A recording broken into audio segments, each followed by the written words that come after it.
What's up with the cups or whatever the hell he was talking about? Is that something new? Like, I want to get a drink, man, with a ringside mug or whatever the hell it was. Yeah, Show it, Dave. Show it, man. I want to. I just don't know if I can. Why not? It's your merch, man. I don't know what I'm talking about here. What's up with all these restrictions on YouTube? No, it's not restriction. It's not.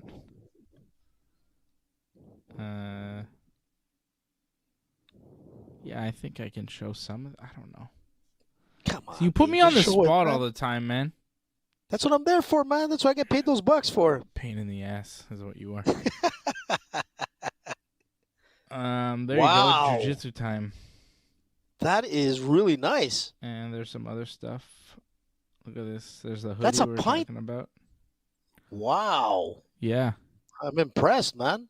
Montreal Screw Combat Pride fighting out of Montreal, Quebec. How about that, AJ? Wow. I like that. How come you're not wearing Don't that forget, right now? You should be wearing because that. I haven't got it yet. What? Go to the site. You can buy one right now. What are you waiting for? Screw that, man. Dave Simon sent me one. $14. That's a not good bad. deal That's for a pretty good t-shirt. price. That's nice. Are you sure it's the right price? Yep. Look at that. Nice hoodie. That is nice. Nice It's the hoodie you bud. want for the winter time. Yeah. Wow, in green too. Army green. Go get it. But- Merch down Oh, man, why'd you turn it ringsidereport.net. off? I wanted to see the pint. That's what I was looking at. If I'm going to start the show, man, I started with Les Canadiens sont pas là. Let me get a ringside mug. Oh, God. How do you want us to sound, dude? Show the shit. There it There you is. go. Wow, look at that mug. Made in China. What? Durable. Is it? Look at that. Wow, that's so nice, Dave. Pint glass right now. But why doesn't it say- Merch.ringsidereport.net. But where's the ringsidereport.net? Does it show that on there? There's other stuff with our logo specifically on it. We got Okay, a variety okay, of okay. things. Okay. I That's mean, you like- always got to put the www.ringsidereport.net. All right. Or they're going to Mr. go to Ariel Marketing over Hawani, here. or they're going to go to someone else. Who's going to know that it's not Ringside, man? Yeah, but as long as they're buying the thing from Ringside, that's kind of the point, isn't it? Yeah, but when you're at your office, man, and you're drinking away, and everybody's jealous about that nice glass, and when you walk away, they're going to look and they're going to be like, "Oh shit, it's ringsidereport.net. Who are these guys? Let me check out these jabronis." And boom, here we are. Cool. Look at that handsome mug over there. Wouldn't you want to buy a Dave Simon mug Yeah. every morning? You can either get Grumpy Cat or Angry Bird Dave Simon. Which one do you want? Not my face on it. I don't want that. Although I think we had that. We have those tumblers with our faces on them. I don't think we have those anymore, but we used to. Oh. Right? We had all sorts of Dave- stuff. We've had different merch over the years. Those Yeah, tumblers we had were some real pretty good cool. stuff. I like those The tumblers. I t-shirt, still the have t-shirts were awesome. Last edition of the Ringside t-shirts were really nice too. one. Yeah, we have a few of them. We have a few. So what's up, things out dude? there. What's shaking, bacon? Nothing. Tell me, man. Speak to me. Nothing, really. So Freddie is off the show again tonight, taking care of his, Children? Oh, is that what it is? Yeah. Okay. What did you think it was? I thought he was, listening to a speech or something, but okay. What? All right. No, long story. I don't long know what story. you're alluding to. I thought Trump was talking, and I figured Fred was going to take off on us and, listen to the Trump speech. But, hey.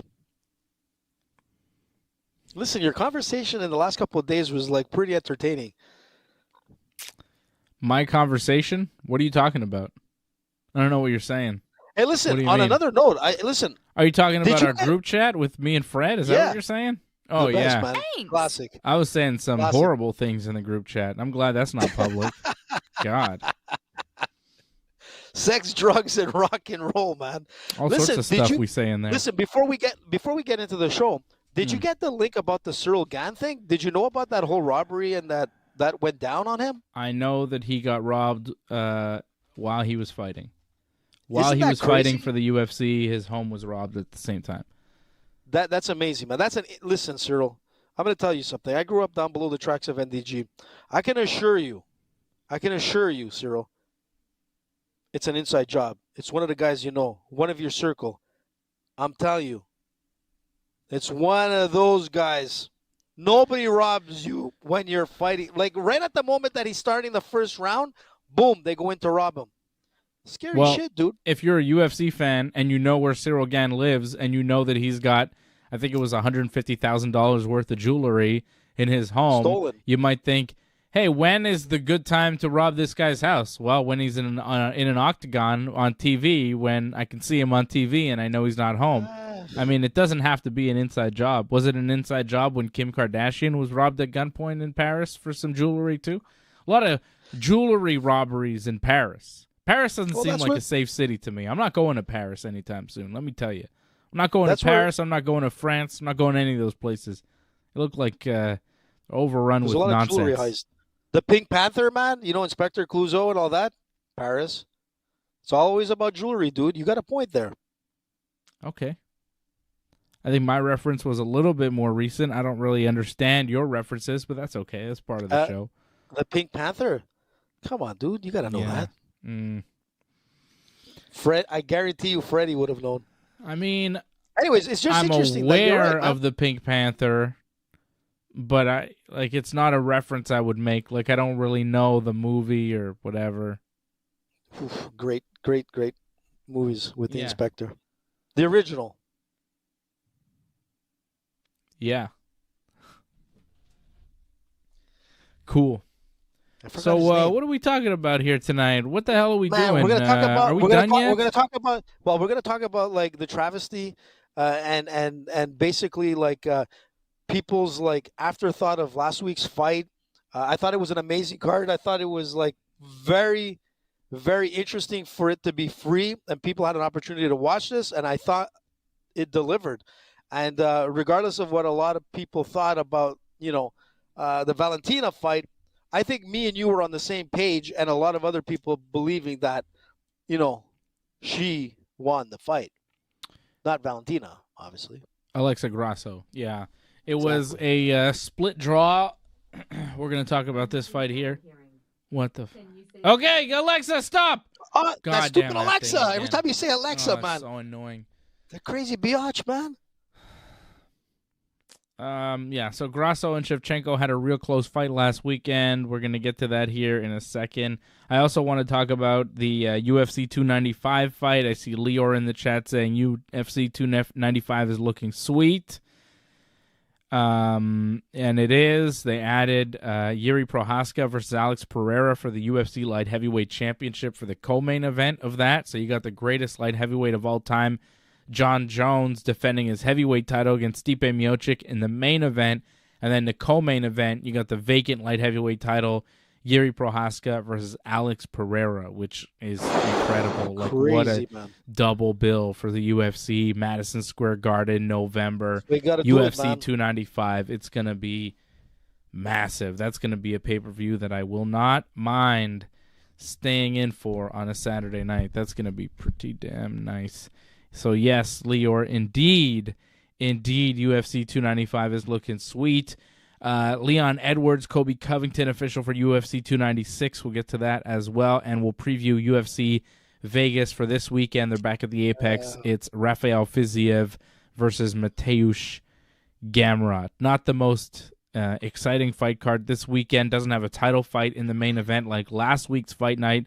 Last week's fight night felt like a pay-per-view. It wasn't in the Apex. It was at the T-Mobile Arena in Las Vegas. That's where they do pay-per-views, and this one was a very solid main card, capped off with an excellent main event, a very close fight. And Lior saying what a lot of people are saying, Shevchenko should have won. The 10-8 was a joke. Now, this is something I've heard a lot over the past few days. My buddy Alan at Jiu-Jitsu, Big Alan, he thought Shevchenko won like all the rounds, which I didn't really understand. Are you serious? Yeah. No way, man. I mean, some people have different scores. But I want to do a dive here into the scorecards and how this fight was scored and what it all means and why Lior's talking about that 10-8 round here in the 5th. So we pull up the scorecards, and we have Judge Mike Bell here scoring the fight 47-47, a draw. And that is the scorecard that is in question from a lot of people. A lot of people not happy with Mike Bell's 10-8. If you see here, the 10-8 in the 5th round of Mike Bell. 10 Grasso, 8 Shevchenko. So he saw it as not only a win of a round for Alexa Grasso, but a dominant win of a round. Now, that is definitely a round in question. Now, what is not in question? Let's eliminate what's not in question before we start to question the rounds, right? Here's what's not in question. Valentina Shevchenko won the first round unanimously, 10-9. All the judges are in agreement. I'm in agreement. I think even AJ's in agreement, but I'm not sure because AJ, I think, scored it like 50-0 for Grasso. So, I don't know. AJ. No, listen, man. I said it was a close round the first. So 10-9, you're good, but Shevchenko yes, 10-9. good. Okay, yes. So everybody in the world so far unanimous. Round 1 went to Valentina Shevchenko, a close first round. Second round, Valentina got dropped. She rolled back. Grasso poured on some offense. She threatened with some submissions. She looked very strong in the second round. Everybody scoring it clearly 10-9 for Alexa Grasso. All 3 judges scoring the second round for Alexa Grasso. AJ and I in agreement with the second round. Third round, things start to turn around. Valentina Shevchenko has more success. She recovered from that second round and starts landing her jab, controls the round, wins the round. I think she also, this was the round where she got the takedown and held on to Grasso's back for a good chunk of it too, right? So she had good control, good position, and Grasso just wasn't able to do too much in those 5 minutes. So all 3 judges scoring round 3 for Valentina Shevchenko. So far, we have a 29-28 fight, Valentina Shevchenko over 3 rounds. All 3 judges are in agreement of the scoring, and even AJ and I are in agreement with the judges so far, right? Yep. Okay. Here's where it gets dicey. Round 4. Close round. It's the swing round, which happens in every close fight. Every close fight we watch, it's either you see 3 rounds and you go, I don't know who won any of those rounds. Or you see 1 round, it's like a 3-rounder or a 5-rounder in this case, where it's clearly 2 for one, 2 for the other, and 1 round in the middle where you go, I don't know, could have gone either way. And that's how the judges felt. Round 4, Mike Bell scored Valentina Shevchenko 10-9. Sal D'Amato scored Valentina Shevchenko 10-9. Junichiro Kamijo scored it Alexa Grasso 10-9. I scored it Alexa Grasso 10-9. I thought Grasso did enough in the 4th round to win that round. I thought that those knees that she landed over and over and then pushing Valentina up against the fence and landing a bunch of punches, I thought those were enough to win Grasso the 4th round. I thought it was close, but I thought that Grasso had the advantage. 2 out of the 3 judges disagreed, but I thought that Grasso won that 4th round, and it had a lot to do with those knees, which Valentina complained about, said that they were illegal. They were not. She had 1 hand on the mat, but she's not allowed to just put a hand on the mat to remain grounded. That used to be the rule. If you had 1 hand on the mat, you were technically a grounded opponent, but that's not the rule anymore. You have to have a knee down on the mat to be technically grounded. Valentina was on her feet, tried to game the system, got gamed in the process, and I think it lost her the 4th round. There was some controversy. Yep. I think some people that maybe scored the 4th round for Valentina thought that those knees were illegal, but they were not. By the letter of the law and how MMA works, they were legal knees, and I thought that they were impactful enough to win Alexa Grasso the 4th round. You can argue that, and that's okay, because the 4th round was close as hell. There are points you can give to Valentina for winning that round. There are points you can give to Alexa Grasso. It really depends on how you slice it. I sliced it Grasso's way because I thought she did more damage in the fourth round. So she was scored the more aggressive fighter, too. I mean, in the fourth. There's no doubt about it. So I scored the fourth round for Alexa Grasso, as did AJ. So at this point, we have it 2-2. Right? We are scoring this fight 2 rounds to 2.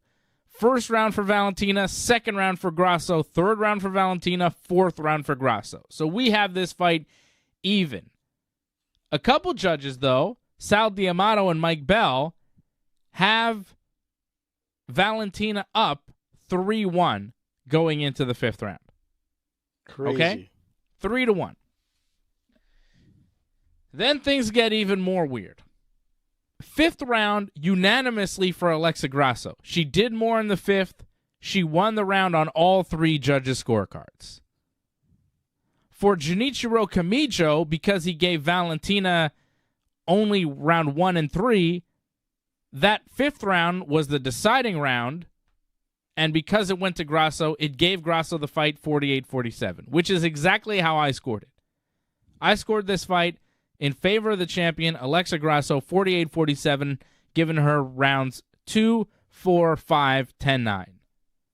Yeah. Sal D'Amato already had Valentina up 3-1 going into the fifth. So his fifth round is irrelevant. Well, I mean, it's relevant, but he scored at 10-9 for Alexa Grasso, which I think is the right call. 10-9 Alexa Grasso. But I think that the fourth round, he made the wrong call, Sal D'Amato. I think he should have given the fourth round to Alexa Grasso, but the fourth round was close. It's up for debate. Mike Bell scored the fifth round 10-8 for Alexa Grasso. And that 10-8 means it was a very dominant round for Alexa Grasso, which it was. I mean, let's be fair. She was on top of Valentina. She had her back mounted. She was beating her up. She had Valentina in a very bad position at the end of that fight, and she was putting a hurting on her. The 10-8 doesn't bother me that much. It really doesn't. But it was what led to scoring this fight a split draw, because Mike Bell scored the fifth round 10-8. That means his scorecard tallied up to a 47-47. And because Sal D'Amato had it 48-47 Shevchenko and Junichiro Kamijo had it 48-47 Grasso, this fight was a split draw. And that's MMA. That's just how it works sometimes. That's just how it works sometimes. And I don't see why people are saying Valentina got screwed. People are saying Valentina got screwed because she lost the fifth round 10-8. And had Mike Bell scored at 10-9, Valentina would have won this fight 48-47, 48-47, 47-48, a split decision to Valentina Shevchenko. And Dana White was mad about the 10-8, said it was ridiculous in the fifth round. Fine. But I think had it not been a draw and had it gone to Valentina, people would have said, well, Grasso got screwed. She won that fight. So you could score it however you want. It is what it is. But to say Valentina got screwed, I think is... Yeah, it's pushing it. It's a stretch. It's a stretch. Yeah. The fight was close. The fact that she had 2 out of the 3 judges giving her the fourth round, I think is a little, I don't know. And yeah, of course, it wasn't a 10-8 round in the fifth. Only Mike Bell scored it a 10-8 round. But had he scored it a 10-9 round for Grasso, Valentina wins. And I'm not really good with that. I don't think Valentina won that fight, especially the way the fight ended. Especially the way the fight ended in the fifth round. I feel like Grasso did way more damage than Valentina, had her in more fight-ending positions. Big time. So I had this round. fight. Let's not forget I had this fight exactly how Junichiro Kamijo scored it: 48-47, 2-4-5, Alexa Grasso. But again, round 1, round 3, Valentina's. Round 2, round 5, Alexa's. Round 4, You score it however you want. You score it how you see it, and that's who won the fight. I mean, my buddy was like 49-46 Shevchenko. I'm like, whoa, bro, take it easy. Whoa, take it you easy, could say man. 48. If you want to say 48-47 Shevchenko, cool. Even then, it was well, no, come on, bro. You know, let's be fair. With the knees and everything that were like, the fourth round was close, though. It was. Go back and watch those 5 minutes again. It was close. It was close, but not. You know, like for someone to say, okay, it was close, but close enough that Valentina lost that round. That's how close it was. It was those short knees, man. You know, just the aggression, just the control, you can see like Valentina was almost like losing. She was losing momentum. She wasn't, you know, if you look at who was pacing that fourth, and, you know, I could even question like the third round, you know what I'm saying? It could have went either or. You know, even the first round could have went either or. It was that close. But the second round, man, really made me realize that Grasso was going to win that fight. She knew in the second. That's why I was surprised in the third. Like, you know, that Valentina took that round. I would have, you know, I mean, I'm not saying that I would have judged it differently, but it was that close. But coming into the fourth, Grasso, that was her round. It was 2-2. And the fifth, man, was enough. Between the second and the fifth, if you have to just look at those 2 rounds, Grasso was the dominant fighter, the one that was putting in so many different opportunities, dangerous opportunities for that win. You know, it wasn't the same Valentina, and we said that on last week's show. You can see the wear and tear on fighters that are starting to age. You know, the signs are there, and you can see that with Valentina. Valentina in the past would have not been caught like she was in the second round, and she wouldn't have made it that close even in the first round. She would have opened up in that first round where you know that she dominantly won that round. And it wasn't the case. You know, Valentina's had, you know, over 40-plus kickboxing fights or whatever she's had in the past. And you know, so many MMA fights, you know, she's at that age now where it's showing. And you know, I don't, you know, just with the judging, Dave, it was a bit weird. That 10-8 was so weird that it didn't make sense. But the fourth round, the way he scored it is almost like he made me think the guy realized he fucked up and I got to make up for, like, you know, for that fourth round. That's what you know, it felt it's like, oh, I fucked up. You know? A correction, like an overcorrection. Like he screwed up the fourth round and he's like, damn, Grasso's going to lose this fight because I screwed up the fourth round. Yeah. Let me make it a 10-8 here and even it up and maybe the other guys got it right. Yeah, That's what it felt like. Well, he could justify it by saying, like, by the end of that fifth round, it was like a massacre almost. And that's it. Like, you know, I mean, it was a 10-8 is not that crazy. Like, everybody's jumping on the 10-8 going, oh, there's two reasons why people are getting mad about the 10-8, okay? And they're all because of the UFC. People are getting mad about the 10-8 because during the broadcast, the UFC put the scores on the screen and started questioning the 10-8 themselves. Cormier and all the people on the broadcast were like, oh, that 10-8, I don't know about that 10-8, right? So they start going on. No one's going, yo, I think Grasso took the fourth. No one on the broadcast said, Grasso probably took that fourth. Everybody was like, oh, that 10-8, that 10-8. Then Dana comes on the press conference and he's like, that 10-8 was ridiculous, blah, blah, blah, blah, blah, blah, blah. And it's like, all right, but, I mean, close fight, close enough. And then, you know, do you think Valentina won? You know, because I don't think she won. I don't think she did enough to win. So, I don't know. And Johnny North is in the chat. He says Dana says that they're going to do the rematch, which is the important part. And I agree. I think that, you have to do the rematch now. You absolutely have to do the rematch. After a championship draw, you can't just let them sit there. You can't have Grasso go fight somebody else. Like, she has to fight Valentina now. They have absolutely no choice. So, and that's the biggest shame happen. of it. That's the fight draw to make. Go for it. You know, and that's the biggest shame of it all, because when that draw was, like, obviously announced, I'm like, you know what, man, what a joke. Grasso was the definite winner out of this fight. If you look at all 5 rounds, you know, it's unfair. I think the biggest loss was to Grasso because she deserved the win, in my opinion, and as well as yours, Dave. And yeah, for sure, let's have that rematch. And I can assure you, the rematch is going to be a Grasso win. Grasso is going to be coming in. She's very well versed on how Valentina fights. And again, Valentina is going to go into another fight with a lot of baggage and wear and tear, and it's going to be a much more difficult fight. I think you're going to see a much more aggressive Grasso. And you know what? She proved it, man. The second and the fifth, man, you know, she can handle Valentina.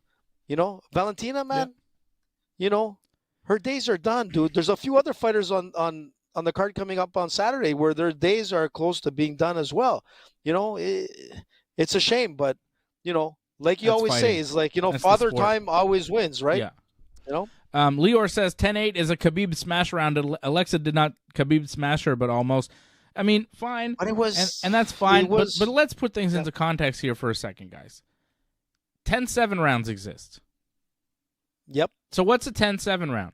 If 10-7 is you beat somebody so badly but you don't finish them, then what's a 10-8? And if Valentina gets 10-9 for the first round, Alexa Grasso still gets 10-9 for the fifth round when she puts a beating on her? You know what I'm saying? Like, some rounds, good point. Because there's like Valentina wins a round just barely 10-9. Grasso wins a round clearly back mounted, beating on her, all the things, nearly finishes her, and people are like, "Well, that's a 10-9." Well, it's like, okay, the difference between 10-9 rounds is vast sometimes. You know, Valentina squeaks by a round, 10-9 Valentina. Grasso beats the shit out of somebody, 10-9. How dare you say 10-8? It's like, well, sometimes, guys, you got to say 10-8. And I know that the UFC was mad about it, but I've seen 10-8 rounds that were far less damaging. You know, I've seen people do less damage and get 10-8s. It happens. True. And if that's not a 10-8 and it's a 10-9, then maybe some of Valentina's rounds that she won should be a draw. You know, like, I don't know what you guys want as far as the scoring sometimes. Like the third round. Half points might work, whatever, but 10-7s are a thing, 10-8s are a thing, 10-9s are a thing. And if you squeak by a round and win 10-9, I mean, forgive me or forgive a judge if he sees somebody get a vicious beatdown and scores at 10-8 in the person who's given the vicious beatdown. It's not crazy to me. It makes a lot of sense. I've seen a lot of fights and like, people making a huge deal out of the fifth round being a 10-8. I go, guys, we've seen fighting before, right? Like, come on. Let's be real. Yep. You got a good point there, Dave. You're absolutely right. You know? And that's why those broadcasters surprised me, too, when they were just talking about the fifth, man. The fifth was in any other – if she would have won all rounds, they would have probably gave her a 10-8 in the fifth. You know what I mean? If it wasn't so close. They would have probably gave her a 10-8 in that fifth. Like if she's dominating all the rounds and then that round she just puts it on her, they're probably like, oh, 10-8, vicious beating. Yeah. No, I know what you're saying. That would have been a 10-8. Yeah. You know? And that's why I was like, but because it's close, they don't want to score 10-8s because it's like, because then everybody goes, oh, you're the guy who scored 10-8. You know, they don't want the heat. Yeah, it was a weird you know, way to make the decision, but it wasn't so far off on that 10-8 round. But anyways, man, that's the world of MMA. People are mad because the 10-8 is the reason why it was a draw. If it's not a 10-8. If it's a 10-9 Grasso, Valentina wins, and I guess everybody's happy. I don't know. Listen, my anger was more on the fact that it was a draw and Grasso didn't get that win. Oh, that was my biggest beef. I'm pissed. I had money on Grasso winning. Grasso was the underdog. I would have more than doubled my money on my Grasso bet. Fight goes to decision. I was like, oh, man, this is going to be close. And then it's like, okay, 48-47 Valentina, 48-47 Grasso. I'm like, all right, maybe they got this right. And then I hear 47-47. I was like, what? It's a push bet for me, though. So I get my money back from the bet. But still, I wanted to win my money from the bet. Yeah, for sure. Only bet I really put down last weekend was Grasso because I really was confident with her. And oh, well.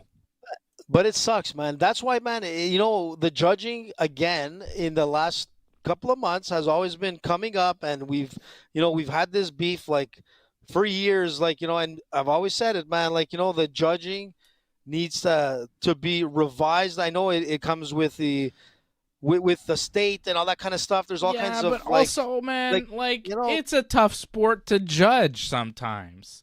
Like, it is. I don't think that the judges did such a bad job on Saturday. It was a close fight that ended in a draw. Fine. Like, we're getting more mad at the guy who scored it a draw than the guy who scored it in Valentina's favor because, fair enough, the fourth round was close. Depending how you scored that fourth round, that's where the fight goes. So I think MMA is really tough to judge, and people get mad at the judges when the fights don't go the way that they wanted them to. But a lot of the times, man, they're very close, and they're very hard to score. We're trying to score, who did more damage with a strike. How are you supposed to know who did more damage? You can't ask the fighter after every hit, hey, did that hurt? How much? How much did it hurt? A lot? Okay. On a level of 1 to 10. You lose points because you said a lot. You should have said not a lot. What do you... It's tough sometimes, man. I don't know. I mean, I hear your scorecards, and you're a lifelong martial artist. You've been doing martial arts for 75 years or whatever. And, I mean, your scorecards half the time you're out to lunch. You don't know what the hell you're watching. It's like we're watching two different fights, man. This time sometimes we actually scored. I was shocked when we scored it the same. I'm like, I got to check myself. Maybe I'm wrong. I don't know. Listen, we scored it exactly the same on Saturday. We were in the chat. I was like, Grasso got screwed. You're like, yeah, Grasso got screwed. I was like, are we in agreement? I'm like, which rounds you give her? You're like, 2, 4, 5. I'm like, yeah, me too. That's crazy. We're in agreement, which is rare. But you know what I'm saying? Like, even you could be a martial artist. You could be well-rounded, understand all the different martial arts, jiu-jitsu, boxing, kickboxing, all that shit, everything.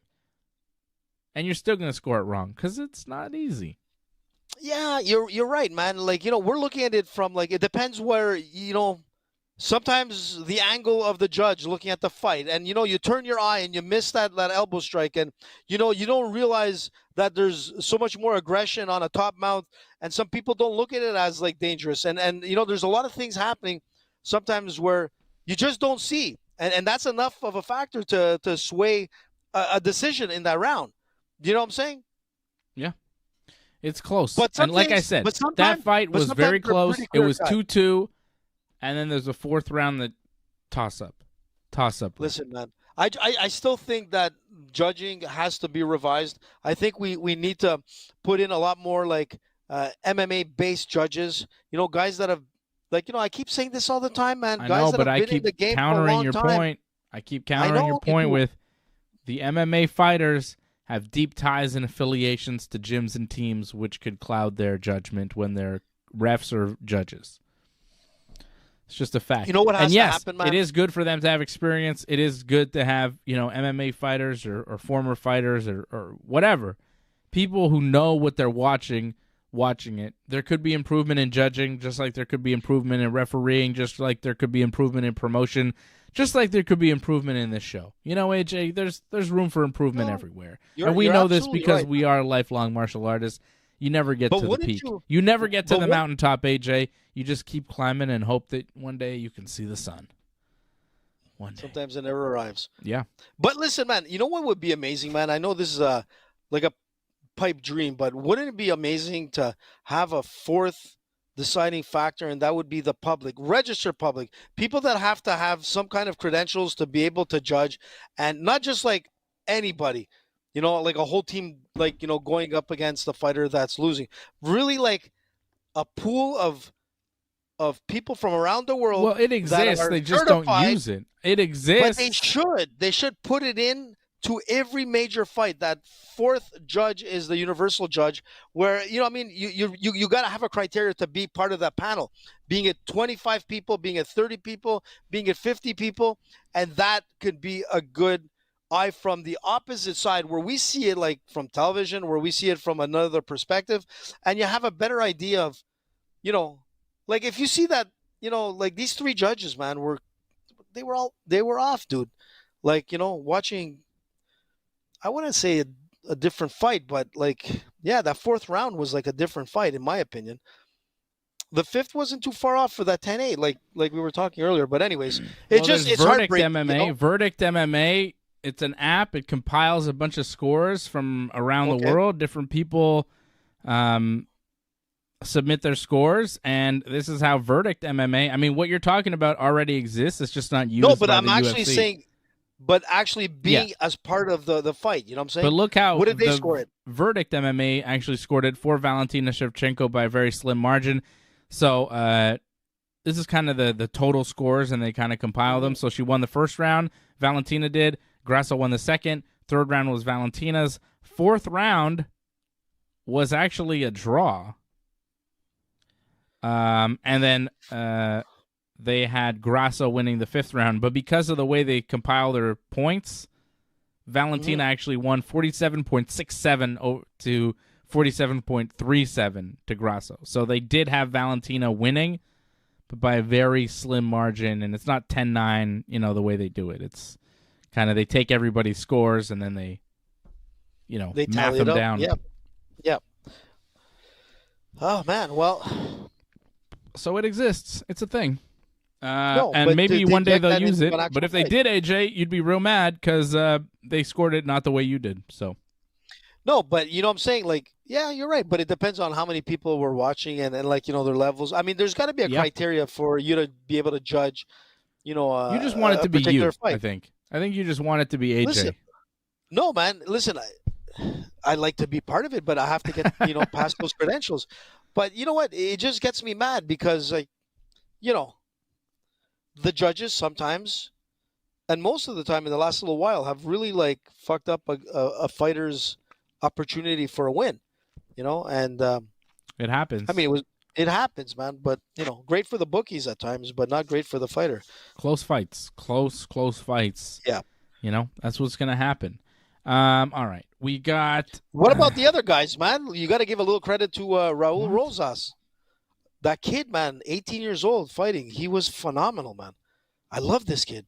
Yeah, he looked really good. I mean, that Terrence Mitchell guy was there to lose. He lost in under a minute. I mean, that was not a real fight.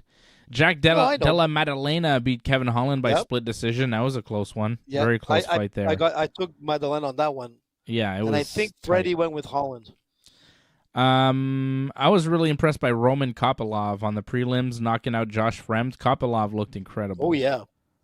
Really good stuff. And I liked Kyle Nelson getting the win over Fernando Padilla. Nelson with the upset victory there. Nice win for the Canadian Kyle Nelson. So good for him. Yeah, that was a big surprise. Yeah, that was a surprise. Good for Kyle Nelson.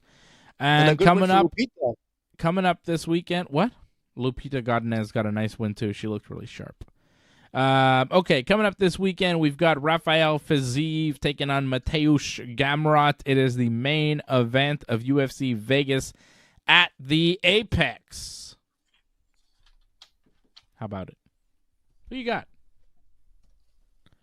Listen, man, this is going to be a tough one, but, there's a lot of hype always on Fiziev, but man, sometimes I look at this guy and I'm like, this guy is overrated, man.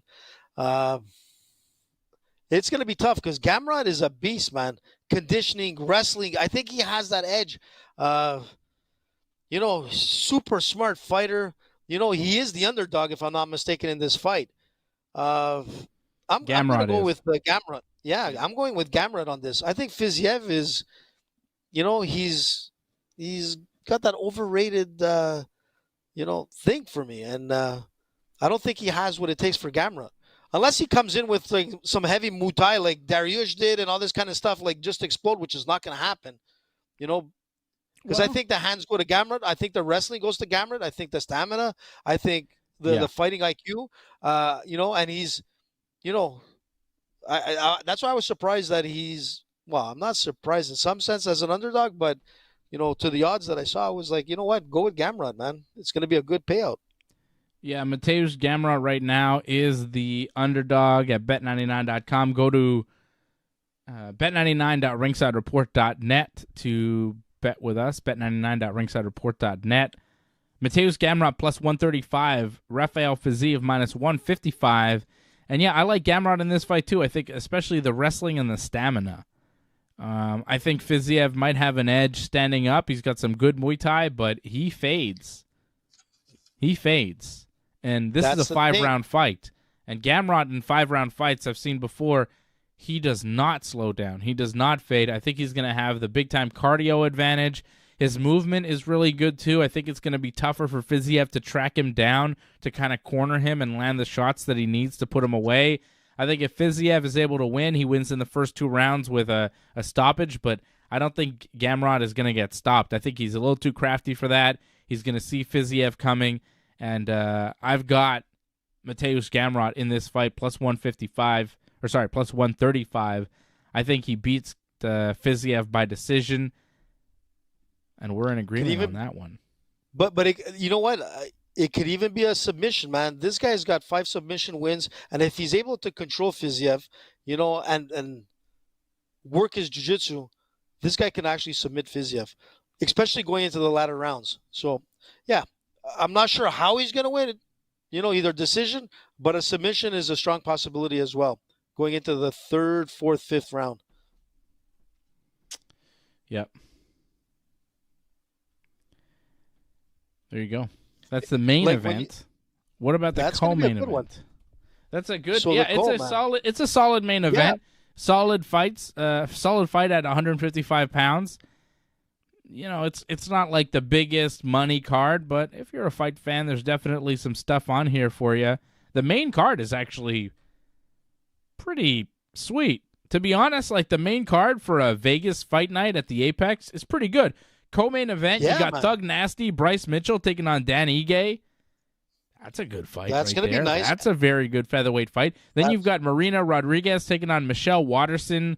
That's a women's strawweight fight. That's a very good fight. Then you got Ultimate Fighter winner Brian Battle taking on AJ Fletcher. And the main card opens up with Montreal's own Charles Jourdain taking on Ricardo Ramos. So it's a very solid main card for just an ordinary Saturday. I think it's afternoon. It starts at 4 p.m. Saturday it's at 7 afternoon. p.m. Eastern time. Yeah, 4 7 p.m. Eastern. Okay, for us. Yeah. Wait, it's going to be crazy. Say it again. Man. What time does the main card start? 7 p.m.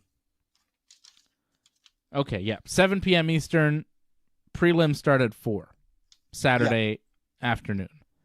Listen, all these fighters that you mentioned, man, it's a fireworks fight night. I mean, with Brian Mitchell, Charles Jourdain, Ricardo Ramos, it's going to be exciting, man. This is a great card to watch, man, and I'm glad it's free. Charles, man, he's back on the card. He's been training like a beast. I mean, this is going to be quite impressive. Brian Battle, man, a beast. Bryce Mitchell with Dan Ige. Bryce Mitchell had going through some personal problems in the last little while, but one of the best wrestlers in the game. Big.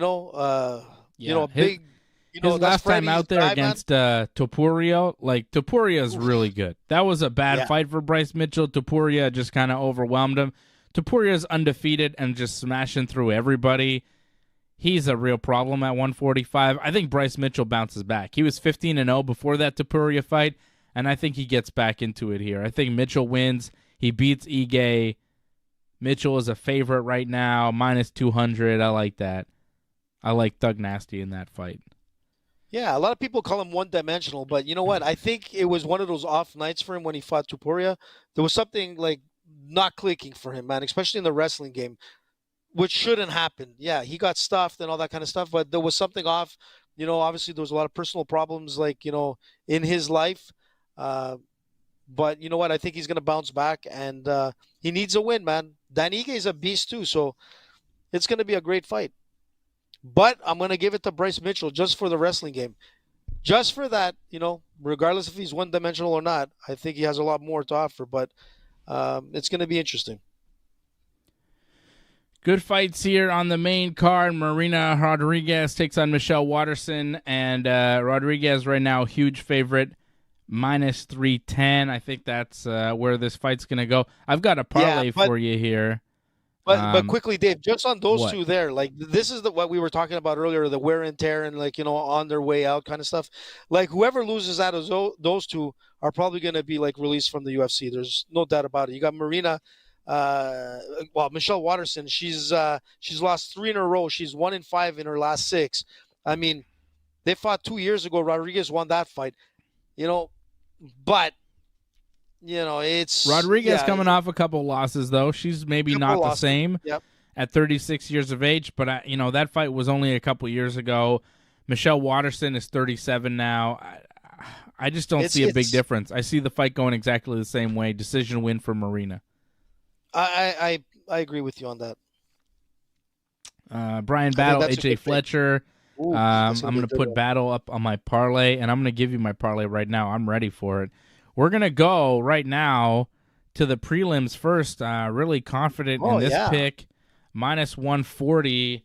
Gonna give you a classic Dave prelim pick. I got Kamaru's brother Mohammed Usman, big, strong, mean heavyweight, lots of power. I think he finishes Jake Collier. I like Mohammed Usman minus 140.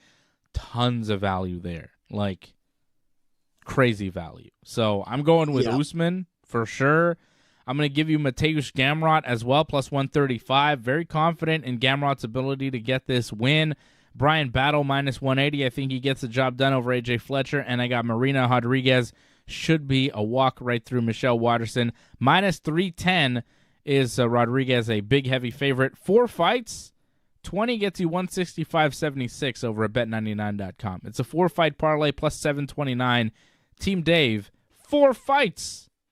Pretty rare I give you that many fights on one parlay. I'm giving you a 4-fight parlay with a pretty nice return. We're going with Rodriguez, Battle, Gamrot, and Usman. Can't go wrong betting on an Usman. Those guys win a lot. Pretty good. AJ, are you with me? Yeah, man. You got some pretty interesting fighters on that prelim, man. You like my picks? I like your picks. Yeah. But I'm surprised you didn't go with Mizuki Inoue to beat Hannah Goldie, man. That's a pretty much a lock for Mizuki. Yeah, but Mizuki is not like a world beater, and she's a pretty heavy favorite. Yeah, but Hannah, man. You know what I'm saying? Like, there are other fights on this card I like. I'll give you some other fights on this card I like. I like Tim Means, plus 145 over Andre Fialho. I think Tim Means is going to get the job done. He's going to weather the early storm, and he's going to get a decision. Tim Means does not go away. Fialho's been finished his past 3 fights, all losses by knockout in the first or second round.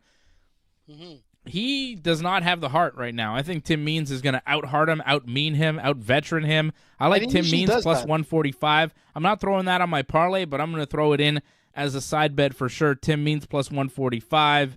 I like Charles Jourdain. I think Charles will get the win. He's in tough, though, against Ricardo Ramos, so I think I'm going to put a side bet on Charles, but I like Charles Jourdain minus 140. I think he gets it done, too.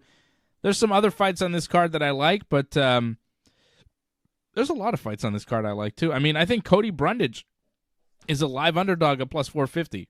You know? Like, what has Jacob Malkoun really done to warrant him being a minus 550 favorite in the UFC? I'm not sure. Well, he's 7-2. I mean, maybe his record, but he's lost, what, 2 in a row? So I don't know. Yep. Yeah. So I could see Brundage pulling off an upset in that fight, too, plus 450. I think there's a lot of value all over this card. I like this card from a betting perspective. Like, it's pretty decent. So, yeah, I like my 4-fight parlay that I just gave you, but there's other fights on this card I like for sure. Tim Means and Charles Jourdain among them for sure. AJ, what you got? Yeah, I know. Just talking about Jourdain, I mean, like, the only thing he has to worry about Ramos is that spinning elbow, and that's how he won in his last fight. That quick, boom, spinning elbow, KO, boom, over. You know, I'm going to go through it all here. I'm going to go straight to the top. I'm going to go with Gamrot as the win on that fight. Then I'm going to work my way down to Bryce Mitchell. I think Bryce Mitchell will be able to overwhelm Dan Ige with his wrestling control. I thought he had like probably just a bad fight. Everybody has that bad fight. Bryce Mitchell was that bad fight the last time. Mm-hmm. Then I'm going to go with Marina Rodriguez. She's already beat the Karate Hottie. I think the Karate Hottie, man, is just at the stage now where she's just not winning, man. She's like losing all the time. And the thing is that her age is there. She's done a lot in the fight game, man. You know, I tip my hat to her. I like her, but she has other careers. She's more like, honestly speaking, some people were talking about it over the week. And she's like, you know what? She's more involved in her TikTok and Instagram and all the rest of the stuff more than the fight. And I think they're right. She's more worried about making money from that world than actually the fight that's coming up on Saturday. And I think that's a pretty solid bet for me. Yeah. As a lock would be Marina Rodriguez. Then I'm going to go to Brian Battle. This guy, man, he's a beast. And a lot of times, man, you win with this guy. If you put him on your parlay, or you go with a straight pick with him, chances are Brian Battle delivers. This guy's 10-2, man. He's something. Going up against AJ Fletcher, 10-2 as well. I mean, no joke with AJ Fletcher, but I think Brian Battle, he's 4-1, in his last 5 fights. I think he's going to be able to pull it off. And then I'm going to go with Charles Jourdain. Not because he's like from Montreal. We know Charles. He's an awesome guy, man. The Pirate, a great representative of MMA in Quebec. The guy has it all, man. He's really impressed. But one thing with Charles, win or lose, he always delivers. He always brings in an action-packed fight. I like this guy. His stand-up game is so crisp. His Muay Thai game is dangerous, and his jiu-jitsu has gotten so good. The thing with Ramos is you just got to be careful with that spinning elbow. He tends to throw that all the time. Let him throw it. Take his legs out. Control the top game, and just bring it to a stoppage. And I think that's what's going to happen with Charles. Either he's going to knock out Ramos or it's going to be a stoppage. So that's my pick, man, on that card. 5 there fights. You go. It's the AJ Parlay, all 5 fights on the main card. He's giving them to you right now. Gamrot plus 135, Mitchell minus 200, Rodriguez minus 320, Battle minus 180, and Jourdain minus 140. $20 gets you 246.75 over at bet99.com. That's a nice return on a 5-fight parlay. 20 gets you 246.75 plus 1134 parlay there.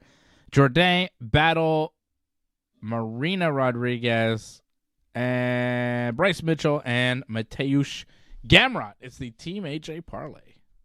Listen, I got to give a shout out to my coach, Fabio Holanda, man, with Charles. Let's do it. There you go. Shout out to Fabio. Listen, man, it's going to be a nice card, man. The mastermind. The mastermind, man. That's right. Yep. I'm old enough to have seen Fabio fight in the cage. I remember when Fabio was the one fighting, not his kids, right? Not his actual children, but the young students of Fabio now in the cage. I remember Fabio in the cage himself, kicking guys' asses. Good times. Very interesting time. What a development of MMA in Quebec, man, at that time. What a time, Some man. really, really good fighters like that came out of this city, man. It's incredible. And still, man, we're delivering a lot, man. A lot of guys, a lot of girls coming out of the Quebec MMA scene. And you know what? It's only going to get better. I like what Charles said about everybody asking, like, when's the next GSP? Are you the next GSP? He's like, there is no next GSP. And I'm like, yeah, that's correct. GSP is like 1 in a million. Just because we have good fighters from Quebec doesn't mean they're going to be GSP, like greatest of all time fighter. It's like does every basketball player that comes out of North Carolina get asked if they're going to be the next Michael Jordan? It's not fair. Yeah. It's like, no, you're not going to be the next Jordan. There's only one. You can't. You're not going to be the next George. There's only one. But since George, out of Quebec, there have been some great representatives on the world scene for MMA. Charles Jourdain is among them. Olivier Aubin-Mercier is another one. A lot of really good MMA fighters, jiu-jitsu athletes, boxers, kickboxers, Lethway fighters, all sorts of people from Quebec doing damage across the universe, beating people up. So, yeah, you might not see another greatest of all time come out of the province of Quebec. Maybe you will, but to expect it, especially so soon after George is retired, it's like, well, that's not how greatest of all times work. You don't see that many in your lifetime. And that's what I like about Charles, man. It's not Dagestan over here, Let's be fair. True. But we still have, some pretty impressive fighters that came out of, Montreal. Mm-hmm. And I see some of these kids coming out now, and I'm looking at them, I'm like, Jesus, so impressive. And that's what I'm saying. The future looks bright. But going back to Charles, one thing I like about him really is he's a humble guy, man. And he's funny. He gets on his, promotions, and he plays this funny character, and he really I don't know what's going on with him guy. Lately. I want to be like, funny, this is, I don't know, man. What's going on? He's funny. But what I like about him is that exactly when you try to compare him to George, he's like, come on, man, are you serious? Like, how could you compare, George is George, let's be honest. But that's what I like about the guy. And the thing that I like about him is he actually takes something from George. I'll give him that. He takes that humbleness in a sense, but also he knows where he stands. You know what I'm saying? He's funny. He's he goes out and he wants to perform for his province of Quebec, for the country of Canada. He has that thing. He's likable. When people hear him in interviews, people really draw to him, and his following has grown so much. The guy has like this charisma, but he really is like that in real life. You know what I mean? That's the thing with this guy. His character is really him, but he likes to, have a good time while he has this moment, because he knows this moment is always not gonna last forever, right? Yeah, but there'll never be hang another on. George. Just wait. I'm gonna just provide you an image without comment. Like, I don't even want to make a comment. I just want to show you what he posted. His craziness. I want to say yesterday. Charles, come on, man.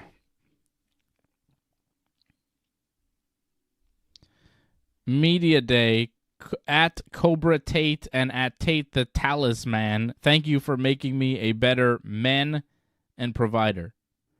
Now, I'm not even going to attack your spelling here, Charles, but, like, why are you thanking these guys? Like, these guys? Yeah, all right. The picture's cool. You look kind of cool, I guess. And then here's the guy, the Tate brother, sending him respect. And I just go, yeah, this is the new generation of MMA fighters. This is the MMA fighter in his 20s. And I see what's going on with the children and the youth, and I go, what happened, man? What are we doing? What are we doing? Oh, God. I just, I see that Andrew Tate guy, and I hear what he says, and I go, yo, shut the fuck up, man, you fucking douchebag. Like, what? He just seems like such a doofus that, there's this legion of young men kind of worshiping him and his teachings or whatever, and I go, yo, this is not the way, boys. It's not the way. I'm telling you. I promise you. Fred loves him, but I don't think. No, he doesn't. Fred does not like him. No, Fred told me specifically. He's sure. I looked into this guy. He's he's a piece of shit. Fred was very strongly opposed to the Andrew Tate, and I have seen very little of him. But everything I see, I go, there are people suckered into believing this guy. Like, how are you believing this shit? There is a whole grift on the internet now of I don't want to say it, but it's rude. I don't know much about I think him, Charles, what Charles is saying is maybe a gimmick for him or whatever, but there's a lot of grifters on the internet these days that are offering advice to young men and ways to live, and it's just the worst fucking advice you could possibly give. I don't know, man. It's philosophy for idiots. If you're really dumb, you might get suckered into some of this shit.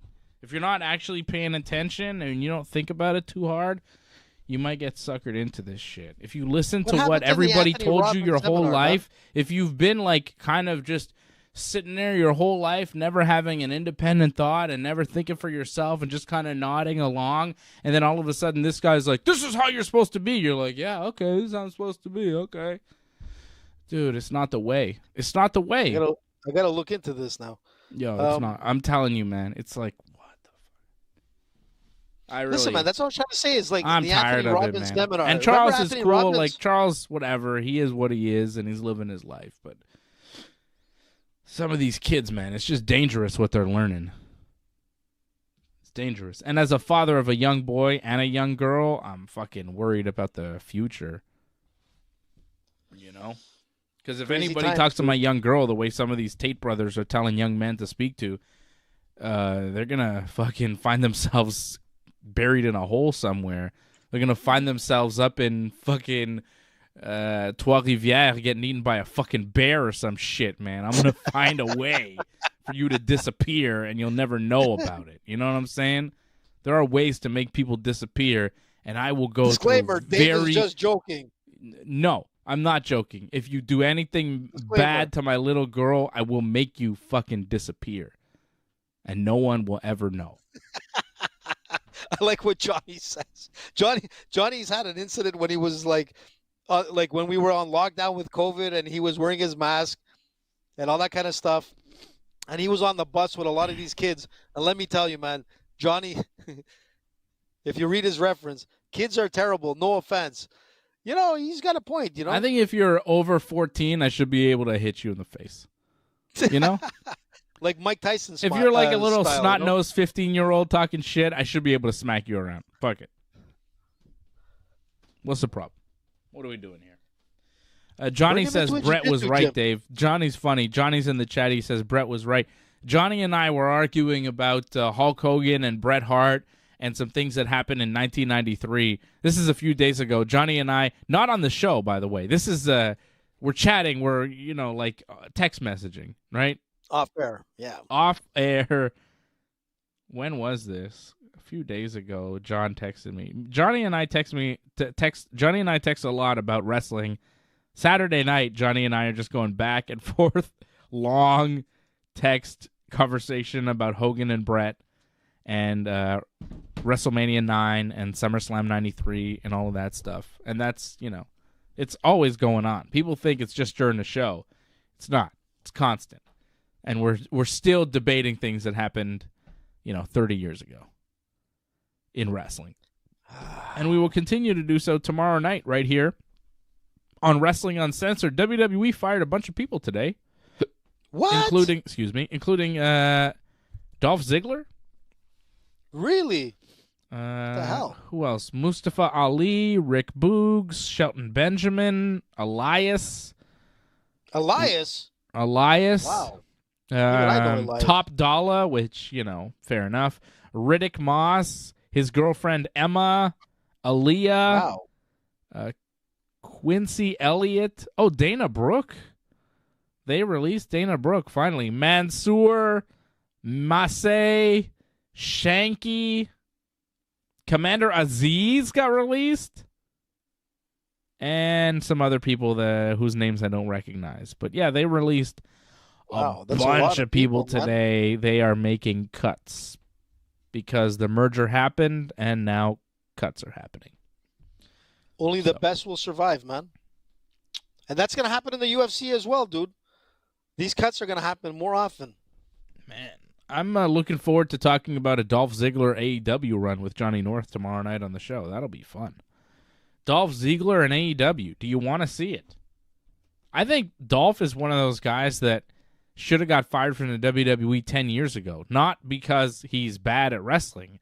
Quite the opposite. Because he's so good at wrestling, and he's got the look, and he's got charisma and personality, but it's never quite clicked in the WWE, and it became clear about 10 years ago that it was never going to click for him in the WWE. He was never going to be the star that so many in wrestling thought he would be, and I felt like, man, maybe leave the WWE, do something else, show them what they're missing, because they're clearly missing something, and then come back as a bigger star, kind of like what Cody just did, but it just never happened for Dolph. I don't know why. There was talk a few years ago of him wanting to quit wrestling and just do comedy, and he was, he's been kind of in and out of WWE, not really there that often, but he's still in great shape.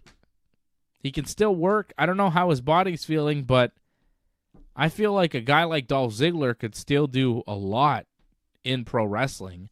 I think he's over 40 now, so I don't know how big of a star he'll make himself, but I would like to see him have some matches in AEW with some top talent, because I think that he could really deliver with some of those wrestlers. I think Dolph Ziggler, Kenny Omega would be pretty sick. So let's start there. Let's start there. I think Dolph would be really, really cool in AEW. Everybody else, I don't know. Maybe Dana Brooke and Aaliyah could get signed to their women's division, but as far as the other releases, we'll talk about it tomorrow night here on Wrestling Uncensored on the Ringside Report Network. But talk about AEW. Talk about AEW. Jake Hager, man, he just retired from Bellator. He's had enough. You want to get jerked around, so he just left. Bellator is not a real place. But Jake Hager is. I mean, he hasn't fought in years. I didn't think he needed to retire. I thought he was already retired just because he didn't fight. He was waiting for that fight that never came again, so it's too bad. Keep hearing Bellator's getting bought by the PFL. Is that what you keep hearing? Interesting. Yeah. Well, there's a lot of money there now, I can assure you. Yeah. Quickly, AJ, who do you got at UFC 295? Alex Pereira or Yuri Prohaska? That's a tough one, man. Right? But that's a tough one. But I'm going to give the edge to Pereira. I'd go with Yuri. It's going to be hard, dude. I might change my mind when the time comes. I have to see what the training camp looks like. Good fight, this though, is right? a tough one, man. That's the fight to make it at 205. That's the title fight. That's money. That's going to be a kickboxing like extravaganza. That's going to be nuts. You're going to see like just wallops after wallops after wallops, man. It's going to be insane. I feel like Yuri has a better chin. He does. Don't forget, Alex Pereira got knocked out by a 185er. Now he's fighting Yuri. Like, Adesanya knocked out Pereira. Knocked him out cold, put him on Dream Street. Yuri Prohaska's bigger, stronger, dangerous. Not as technical as Adesanya, but still, like, if Yuri catches you, he might put you to sleep, too. I got Yuri in that one. You got a point there. But Yuri just blew out his shoulder. He's been out for like a year. What's Yuri going to look like when he comes back? You know, like a lot of questions in that fight. That's why it's so interesting. A lot of questions. Well, that's look, I got to dissect this because you're right. He's been out for a year. That shoulder, man, you know, like anytime you have like a shoulder issue, which means that, you know, it could cut your range, it could cut the power, it could cut a lot of things. You know, especially with these two guys, it's going to be a stand-up game. A complete stand-up game. I can assure you there won't be a submission. There probably won't even be an attempted takedown. It's just going to be fireworks, man, back and forth. But being out for a year, if he's 100% recovered and he's been training for a year, that means all of his injuries and whatnot have pretty much healed. As long as that shoulder recovered 100%, you're right, Dave. Oh, so you're switching your pick already? Look, I'm going to just say is that right now you have a strong point, but I'll wait till we get closer to the fight. I got to see the training camp. I got to see how he's, you know, how he's conditioning. And I just got to look at his moves, man, and get a better idea. Because this one's a hard one, but what you just said is absolutely right. He is a bigger guy. Leon Edwards, Kobe Covington, official for UFC 296. Alexander Pantoja, new flyweight champion, will defend his belt against Brandon Royval in the co-main event of that pay-per-view. I like to see Colby fight, man. Colby always makes it interesting. I got Leon in that No one, doubt about it. I got Leon. Listen, man, don't underestimate Colby, man. Just like Sean Strickland, everybody didn't really give him that real thought or edge. Colby's one of those guys too, man. I'm telling you, Dave. Yeah, but Leon Edwards, man. He beat Kamaru twice. I know, but it was just, but Kamaru, like, it was doing okay. And Kobe hasn't fought in how long? When's Kobe's last fight? It's been a while. Kobe Covington, first of all, 35 years old, so he's getting over the hill for an MMA fighter. His last fight was March of 2022 when he beat Jorge Masvidal by decision, by the way. Went 5 rounds with Masvidal last year. Yeah, but Masvidal comes out. And then the fight wasn't over, right? Because Masvidal punched him in the face, and we haven't seen Kobe since. Like, Masvidal attacked him in a parking lot like a couple weeks later, right? Yeah, it was some weird shit. And that's why we haven't seen Kobe since. Apparently, he got really hurt in that attack, and that's why he took time off. Really? Yeah, his neck was jacked up because he got hit from behind. I think he got hurt. Sucker punched. That's not cool. Oh, no, it's not cool. You can't lose an MMA fight and then track the guy down in a parking lot and then go attack him. That's not how MMA fights usually go. But with Jorge Masvidal, you know, whatever. He's the street king, man. So it kind of makes sense. All right. Well, AJ, I want to wish you a happy birthday. Tomorrow is your birthday. So damn, it's already that time again. Happy birthday, AJ. I'm not sure how old you will be, but I know it's older than me, so happy birthday. Congratulations. Thanks a lot, dude. I appreciate it, man. And it's that time again, man. Yeah. I'm just looking forward to the fight on Saturday. I was like, how old's AJ going to be? I checked your Facebook. I was like, I'm pretty sure AJ's birthday is like coming up here. And I was like, oh yeah, it's tomorrow. Well, it's listen, and then I was like, wait a second. It says like the date of birth, but it says like the day, September 22nd, but it doesn't say a year, you know? So it's hard to tell. Even on Facebook, it's like, oh no, shady. He doesn't say the year, so it's impossible to tell. But I think you'll be about 55? 75. 75? Yeah. Get out of here. Well, listen, I was going to say, this is the beginning of, these are the beginning of birthdays, starting with me, then it's Freddie, And then it's Dave. 54. Where's Johnny? Where's Johnny's birthday again? Johnny is... I'm trying to do the math. I'm like, I think he's like 16. 61, 63. Yeah. Get out of here, man. Lior says, happy 75th birthday, AJ. 3/4 of a century already. You look great for 75. You do look great for 75. Listen, I met a 70... How old was he? 74, 75. Damn, did this guy look good, man. Look great. When I hit there, I hope there I'm you like go. him. That's for you, AJ. Wow, a cupcake, man. Happy birthday, sweetheart. Probably filled with weed, man. Yeah, it's going to get you real high, that cupcake. You like the candle. That's not a candle. That's a joint on top, baby. We're getting high tonight. Cheech and Chong style, man. Yeah. Well, thanks a lot, guys. I appreciate it. Happy birthday. You know? Man. Yeah. Thanks, dude. It'll be your birthday, then Freddie's birthday, then my birthday. And then Dave's, man. It's a triple one. But again, I'm asking, when is Johnny's birthday again? It was in July. I got to check. Yeah, it was somewhere. July. Yeah. It was a big one, too, for Johnny. It was a milestone. You didn't wish him happy birthday? It was a big one for Johnny. Yeah, I did. You know? Are you going to Johnny's wrestling show next Sunday? You know what? I like to. Yeah, I got to support my buddy Johnny. I'm going. I'll be there. So let's do it. I'm going to go, too. If you're going, let's do it. I'm going. I'm going with who's he fighting again? Family. Drew Onyx? No, I don't know who he's wrestling. Onyx, who cares? It's Johnny North beating up somebody. That's right, man. Listen, first of all, if the WWE and all that has cut so many wrestlers, they got to get a guy like Johnny North, one of the hardest working wrestlers, pro wrestlers in Montreal. I mean, you've got some great fighters. I've seen Jeremy Prophet, you know, what's her name? Black. I seen her fight, which was pretty impressive.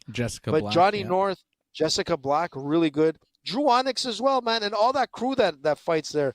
That whole they're impressive, man. A lot of good Torture Chamber Pro Wrestling. Yeah. The Green Phantom. You've had the Sexy Eddie that I saw live, man. You know, so many great fighters, man.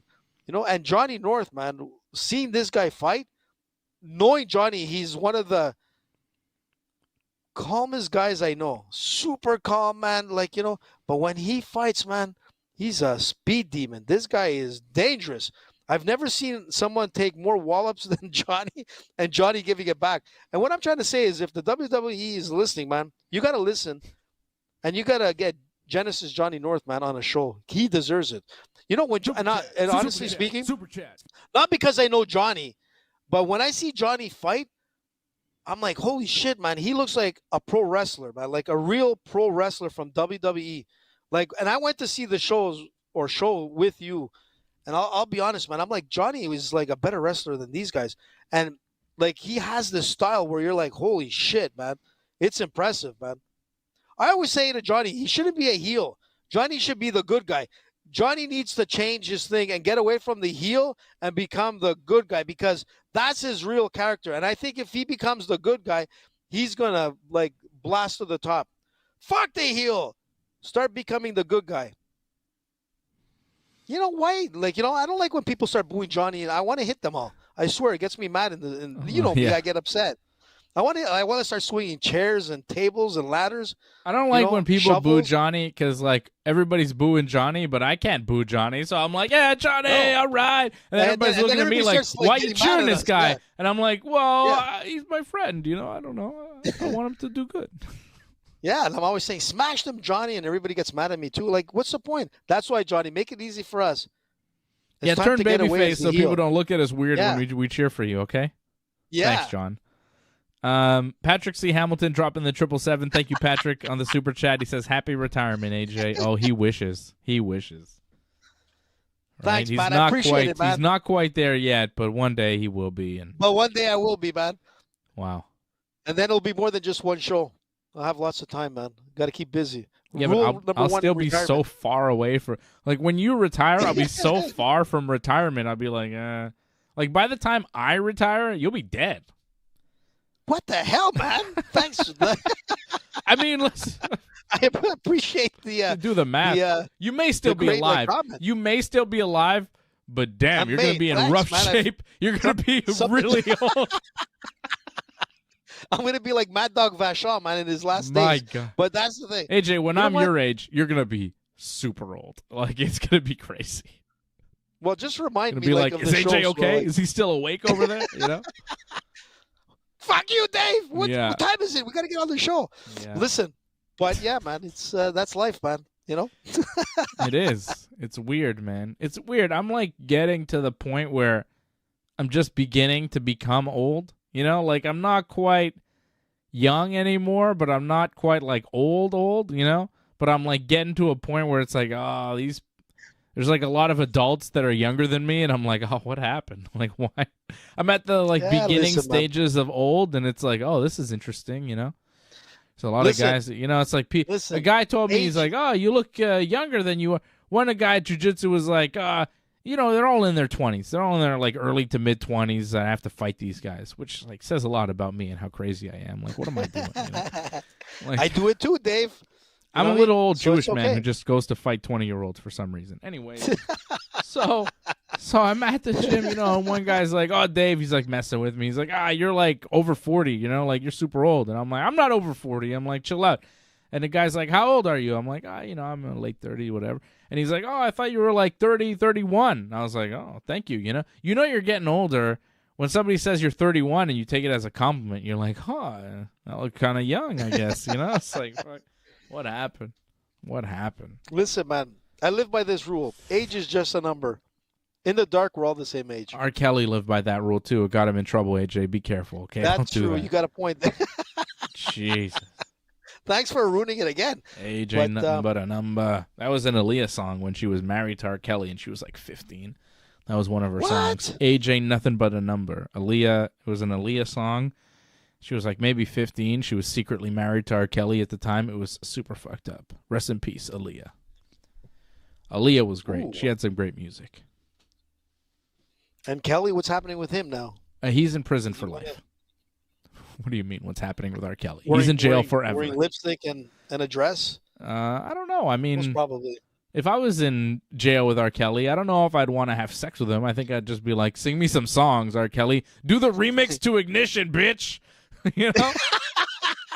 Now, you bitch. Listen, first of all, we got to be careful because there's a lot of people in prison. Like, we actually had like a Facebook and a Twitter following from guys in prison that listen to us. So shout out to the guys and girls. I mean, there are some girls there too. They're allowed to watch this in prison? Yeah, man. Why not? They're bored, you know? Like, listen to Ringside. We give them a shout out, man. Thank you, prisoners. We love you. Thank you, prisoners, man. Yeah. You know? I know when I was on the radio, we had a lot of listeners in prison because it was like the only way they could keep up to date with fighting and wrestling because they didn't let them watch it, I suppose, you know? So they could keep up to date by following our shows on the radio. I guess they have internet now in the prisons. Good for you guys. I hope I never go to prison. All right? Don't be an R. Kelly, man. And if you mess with my daughter, I will make you disappear and I won't go to prison. How about that? Sounds disappear. Like no one Deflon will ever find you. A Teflon Don thing. Did I say Ton? Don. I don't know what you said. Teflon Don. But there are ways to make motherfuckers disappear. And if you're willing and patient, you can get it done. I've seen Sopranos. Damn, I know how it works. What? You've never thought about how to dispose of a body before? What's the matter with you? Everybody thinks about that. I'm Italian, dude. Every day. For sure. Yeah, of course. That's racist. Don't say that, AJ. Don't say that about yourself. I'm Italian. I can say whatever the shit I want about Italians. What the hell are you talking about? I guess you can. Cool. All right. Before we get ourselves into legal trouble, let's finish the show. Hey. This is a live Italian. What's this? It's a dead Italian. Bada bing, bada boom. I don't even get it. You don't get it? Why would they be like this? Because you're dead, frozen. Oh. Why wouldn't they just freeze? Why wouldn't they freeze like this? Because you ruined the joke, Dave. What the hell? It's not a good joke. What's all right, up guys. with you today, man? Thank you to Patrick C. Hamilton. You're the super chat leader of the night. Thank you, Patrick. Thank you, Leor. Shout out Angelo. I see Angelo in the chat. What's up, Angelo? Angelo, what's up, man? He's so quiet. What's happening, there he is. man? Yeah, he said good evening, and then he didn't check in again. What's up, Angelo? Hope you're doing well. Man? He's probably Leor, driving, Patrick, Angelo, all the members over at join.ringsidereport.net. Thank you, guys. Thank you for supporting the channel. There would be no channel if not for you guys. I mean, that's true. As real and as the it prisoners. Gets. Yeah, well, I don't know how many prisoners are members over at join.ringsidereport.net. It's really about the members that keep it going, because I feel a need to do the show for the members, and really for no other reason. 100%. There's true. Good point. Fewer and fewer reasons to keep doing this show, but the members keep me going. So thank you to those guys. Thanks, guys. Oh, yeah. It'd be funny if it weren't so true. Cool. I will see you tomorrow night right here on the Ringside Report Network.